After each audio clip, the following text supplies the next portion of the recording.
We are all sent on a mission to kill a duke and a baron that worked under him by a shadow government-style organization. Introduction. I, Zeke, played as Kurogami of the Fang clan, a custom lineage, part human that is a distant descendant of Yuan-ti, Kensai monk, that has viper-like pupils, jet black hair, Buddhist monk robes, and a veil over his mouth.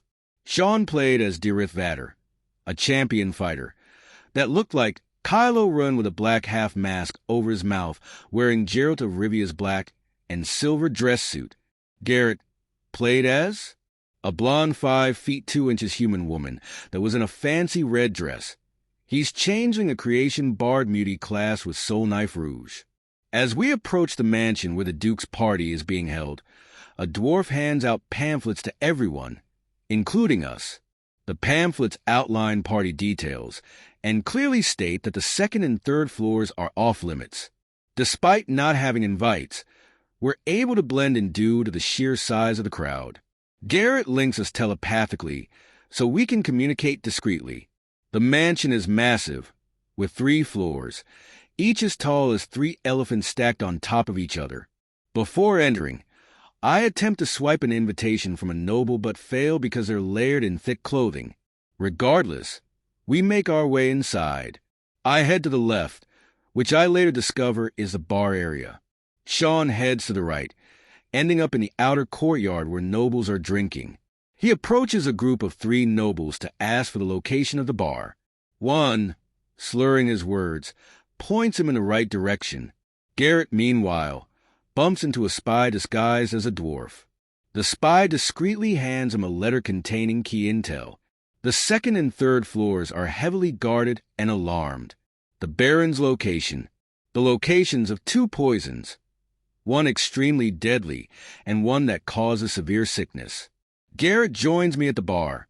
Sean orders a vodka martini, only to be stared at and told it doesn't exist. I quickly cut in, asking for a mimosa. Again, I'm told it doesn't exist. Thinking fast, I ask for champagne mixed with orange wine. The bartender obliges, albeit with an annoyed look. Sean asks for a recommendation and is handed a strong liquor from under the counter that smells so foul it requires a constitution save just to open.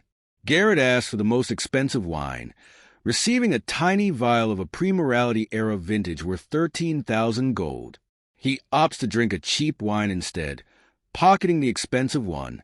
I poison the open bottle of cheap wine, while Garrett distracts the bartender. Sean strikes up a conversation with nearby nobles, who are discussing plans for a coliseum dedicated to Mesoamerican ball games. When he asks if they play, they mock him. He retorts with a jab about their stature, prompting one to splash him with putrid juice that makes him reek of dead rats. Furious, Sean retaliates by throwing a shot of poisoned liquor at the noble.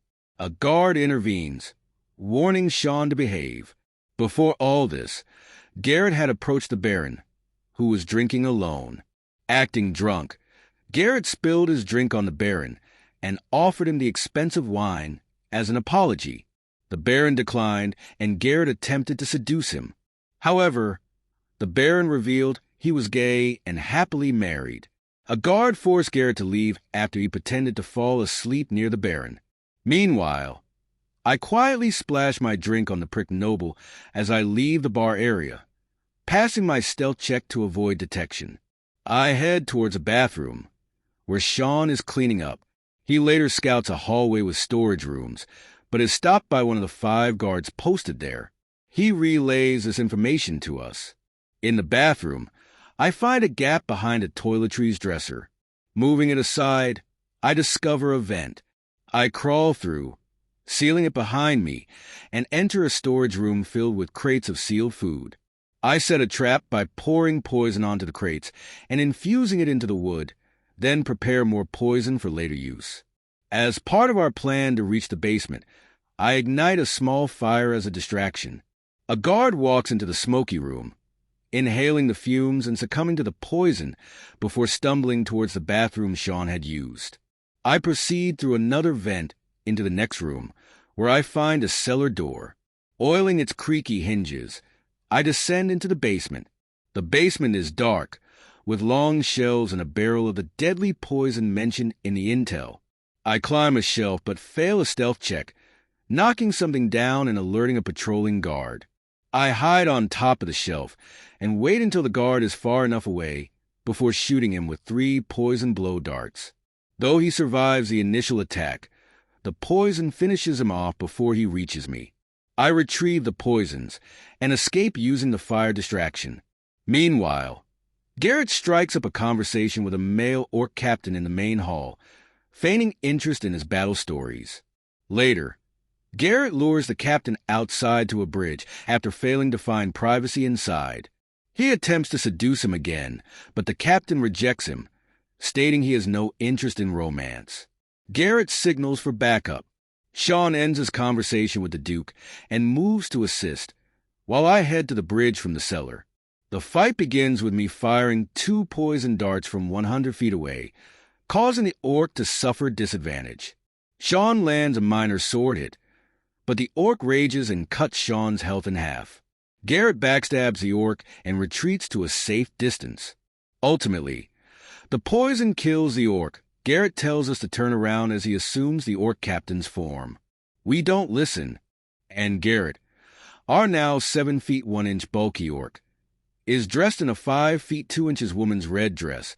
We're unfortunately flashed with more than we bargained for, his whole lower half. To cover himself, he uses the orc captain's cloak from the body we just killed.